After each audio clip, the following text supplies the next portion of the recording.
Hello friends, I am doctor Dharmendra Singh, director of Disha neuro psychiatry centre. दोस्तों, जब भी हम साइकेट्रिक डिसऑर्डर, मानसिक बीमारियों के बारे में सोचते हैं तो हमारे दिमाग में सिर्फ anxiety, depression, schizophrenia, bipolar disorder आता है। लेकिन साइकेट्री में बहुत से ऐसे टॉपिक हैं जो लोगों को पता नहीं और इसके बारे में आपका नॉलेज, आपको जानकारी होनी चाहिए। उनमें से एक टॉपिक है जेंडर डिस्फोरिया। जेंडर डिस्फोरिया क्या होता है? जैसे कि उसका नाम है जेंडर डिस्फोरिया।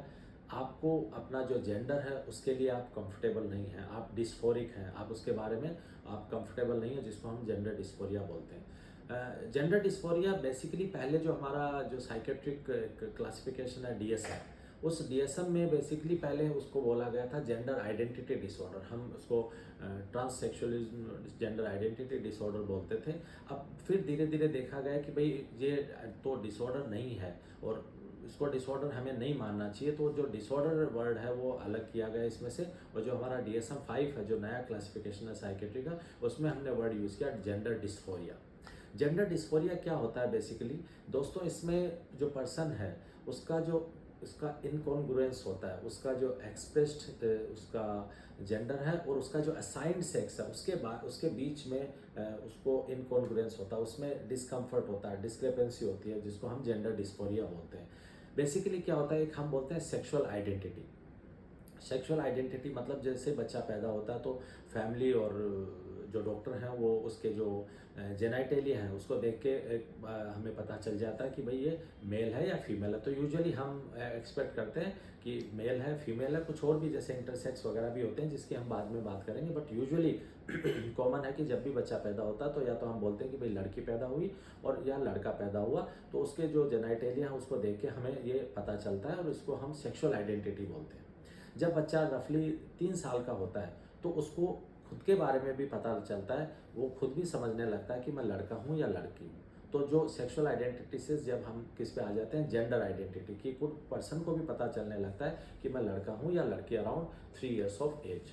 अब उस वक्त जो 3 साल की एज है उसके बाद में उसका शुरुआत में जो कपड़े वगैरह वो भी उनके सेम होते हैं, लड़का लड़की में ज़्यादा डिफरेंस नहीं होता, घर वाले पहना देते हैं। ऐसा कई बार पहचाना भी मुश्किल हो जाता है कि ये लड़का या लड़की है। लेकिन धीरे धीरे जब उसकी एज बढ़ती है 4 साल या उसके ऊपर, तो अगर बच्चे को उसको जेंडर डिस्फोरिया है तो वो धीरे धीरे अपने उसमें कंफर्टेबल फील नहीं करता। वो जो मान लो वो लड़का है तो लड़के के कपड़े में कंफर्टेबल फील नहीं करेगा। उसको उसका मन करेगा कि मैं लड़की के कपड़े पहनूं, क्योंकि उसको लगता है कि मैं तो लड़का हूं, लेकिन उसको अपना जो सेक्स है, एनाटॉमिकल सेक्स है, उसमें वो कंफर्टेबल फील नहीं करता, डिस्ट्रेस फील करता है। और उसको अपोजिट सेक्स का वो मतलब इच्छा होती है कि मैं अपोजिट सेक्स बनूं, और उसकी वजह से वो जो अपोजिट सेक्स है उसके उसके कपड़े पहनना पसंद करेगा। कई बार उसका जो बोलचाल है वो भी ऐसे होता है, जैसे लड़का है तो वो मैं खाऊंगी, मैं बोलूँगी, ऐसे बोलता है। या लड़की है और उसको अगर जेंडर डिस्फोरिया है, उसको वो लड़का बनना है, तो उसको वो लड़के की लैंग्वेज में बातचीत करने लगती है, जो घर वालों के शुरुआत में कई बार वो उस चीज़ का ज़्यादा ध्यान नहीं देते। तो बेसिकली वो जो उनकी टॉक होती है वो भी अपोजिट जेंडर के तरीके से होती हैं। और जो इनिशियली जो उनकी एक हम बोलते हैं क्रॉस ड्रेसिंग मतलब लड़का है जो लड़की के कपड़े पहनना पसंद करता है और आपका जो लड़की है वो लड़के के कपड़े पहनने पसंद करती है। क्रॉस ड्रेसिंग एक इसका इनिशियल सिम्टम है जेंडर डिस्फोरिया का। देखिए, क्रॉस ड्रेसिंग को आपको थोड़ा सा डिफ्रेंशिएट करना है। क्रॉस ड्रेसिंग इसका जेंडर डिस्फोरिया का सिम्टम भी हो सकता है, और एक हम क्रॉस ड्रेसिंग बोलते हैं कि ट्रांसवेस्टिज्म।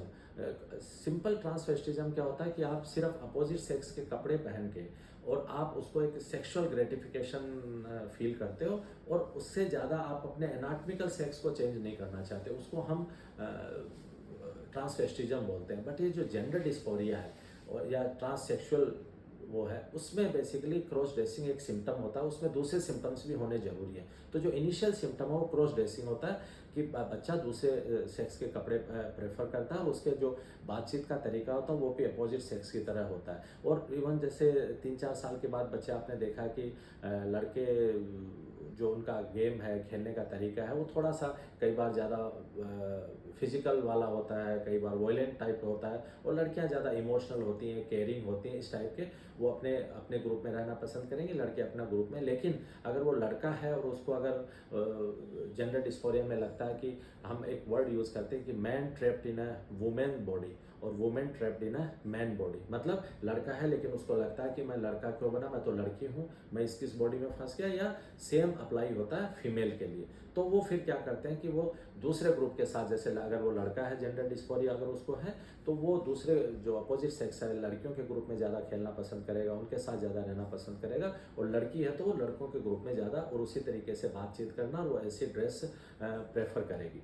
कई बार हमारे पास पेशेंट आते हैं कि घर वाले कहते हैं कि सर ये तो बिल्कुल ही मानने को तैयार नहीं है, कहती है मैं तो स्कर्ट पहनूंगी ही नहीं, मैं तो शॉर्ट्स पहनूंगी। या लड़का है तो वो उस टाइप के कपड़े, और जो कि स्कूल में तो ऑफकोर्स वो अलाउ नहीं करेंगे, क्योंकि इन चीज़ों को अपने यहाँ उतना समझा नहीं जाता।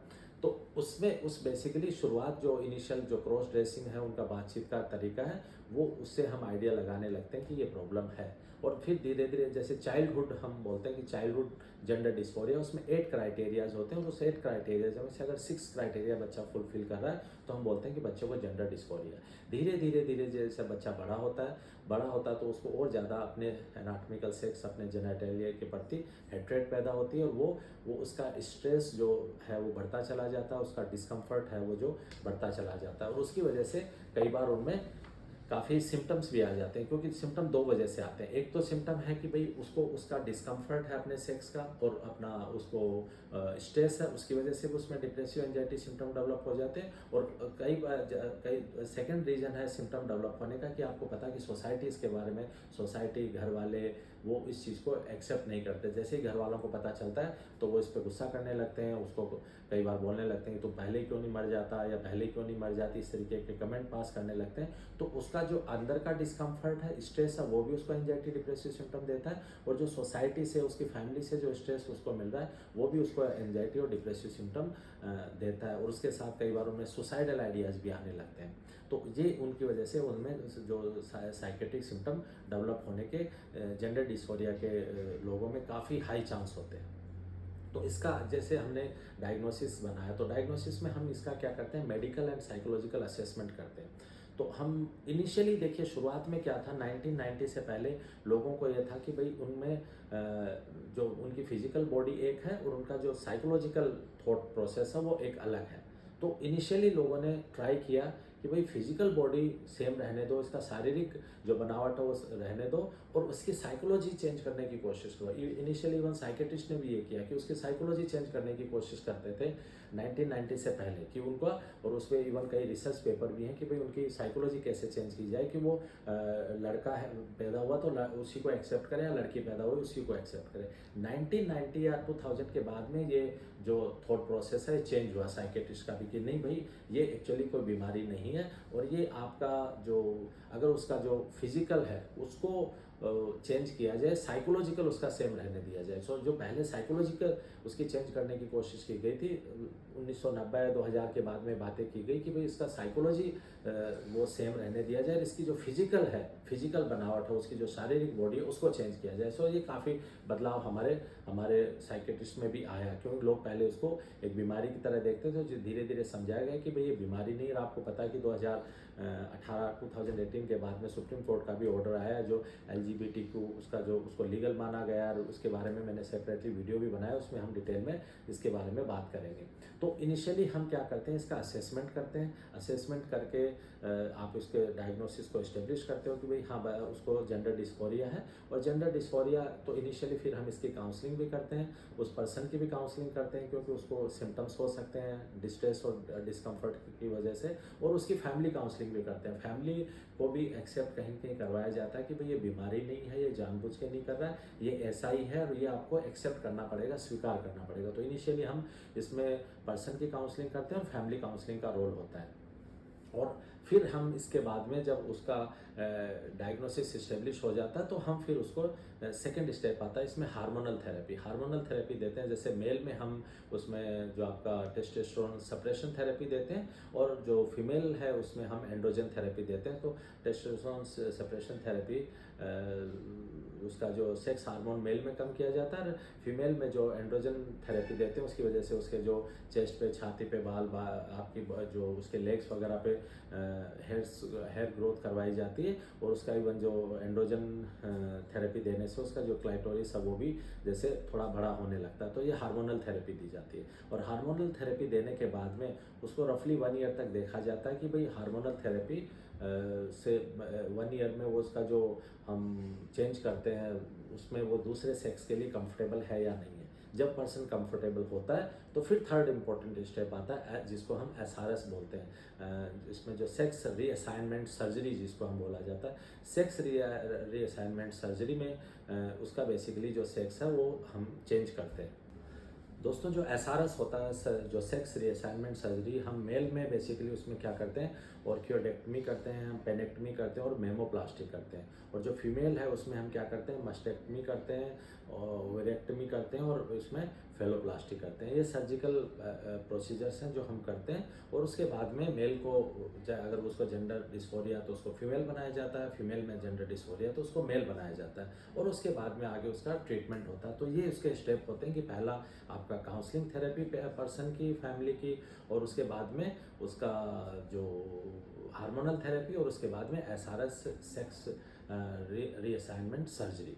उसके बाद भी देखिए, अगर वो बनने के बाद भी वो जो रीअसाइनमेंट रोल है उसका, वो रोल सोसाइटी कैसे एक्सेप्ट करती है। देखिए 3 जगह पे, जैसे अगर उसके वर्क प्लेस पे, उसके फैमिली में और आपका सोसाइटी में, तीनों जगह पे उसको लोग कैसे लेते हैं, कैसे वो अडेप्ट होता है, उसको क्या क्या चैलेंजेस आते हैं, उसके लिए भी फिर आगे काउंसलिंग करनी पड़ती है। तो एक इसका लॉन्ग टर्म उसको प्रोफेशनल के कांटेक्ट में रहना पड़ता है। बट मैं इस वीडियो के थ्रू आपको बताना चाहता हूँ कि प्लीज़ देखिए, आप ऐसा मत सोचिए कि जैसे हमारा जेंडर डिस्फोरिया है ये कोई बीमारी नहीं है इसलिए हमने डिसऑर्डर इसका नाम हटाया। ये एक नॉर्मल है पर्सन, मतलब हमारे मेल और फीमेल उसमें कोई ऐसे चेंज सेम होते हैं, बस उनका जो एनाटॉमिकल सेक्स है और वो जो उनका जेंडर है, जैसे देखिए सेक्स का मतलब हम जो जेनाइटेलिया से करते हैं, जेंडर का मतलब आपका थॉट प्रोसेस, माइंड में आपके क्या है, तो उनमें थोड़ा इनकॉन्ग्रुएंस होता है और वो एक्चुअली जेन्युइन होता है। ऐसा नहीं कि वो कोई जानबूझ के करते हैं। तो हमारी सोसाइटी में धीरे धीरे हमें इन चीज़ों का नॉलेज बढ़ाना चाहिए, इन लोगों की एक्सेप्टेंस बढ़ानी चाहिए। ये कोई ऐसी बीमारी नहीं होती। अगर आप जेंडर डिस्फोरिया देखोगे तो लगभग 11,000 बॉयज़ में एक जेंडर डिस्फोरिया होता है, और वैसे ही रफली 30,000 फीमेल में एक जेंडर डिस्फोरिया फीमेल हो सकती है। बॉयज़ में 3 to 5 टाइम्स कॉमन होता है जेंडर डिस्फोरिया। तो आप ये समझिए कि ये एक नॉर्मल है। इसको हम भी आजकल डिसऑर्डर नहीं मानते हैं, और इसको जेंडर डिस्फोरिया, इसलिए इसको डिस्फोरिया डिसऑर्डर से वर्ड हटा के डिस्फोरिया दिया गया है। तो प्लीज़ इसकी नॉलेज रखिए और इन लोगों के प्रति सिंपैथी रखिए, क्योंकि ऑलरेडी अपने डिस्कम्फर्ट और डिस्ट्रेस की वजह से वो लोग काफ़ी, उनमें सुसाइडल आइडियाज़ रहते हैं, सुसाइडल अटेम्प्ट्स काफ़ी होते हैं। जैसे मैंने बताया, डिप्रेशन एंजाइटी डिसऑर्डर के चांसेस उनमें ऑलरेडी काफ़ी होते हैं। और अगर सोसाइटी में हम उनको एक कंफर्ट जोन नहीं दे पाते तो इन प्रॉब्लम्स को हम इनकी बढ़ा देते हैं। तो प्लीज़ अगर आप इस वीडियो को आपको अच्छा लगा तो उसको लाइक करें, सब्सक्राइब करें, ज़्यादा से ज़्यादा लोगों में शेयर करें। तो मैं ये सारे टॉपिक हैं, मैं चाहता हूँ कि लोगों के बहुत लोगों के पास पहुँचे और इसका नॉलेज लोग ज़्यादा से ज़्यादा लें। तो छोटे छोटे नॉलेज से वो इन लोगों के लिए एक कंफर्ट जोन अपनी जिसको एजुकेटेड सिविलाइज सोसाइटी हम कहते हैं, उसको बनाने में प्लीज़ आप मेरी मदद करें। और इसमें ऐसा मत सोचिए सिर्फ डॉक्टर्स का रोल है। अगर आप इसमें हमारी हेल्प करते हैं तो आपका भी उतना ही रोल है जितना हमारा रोल है। धन्यवाद दोस्तों।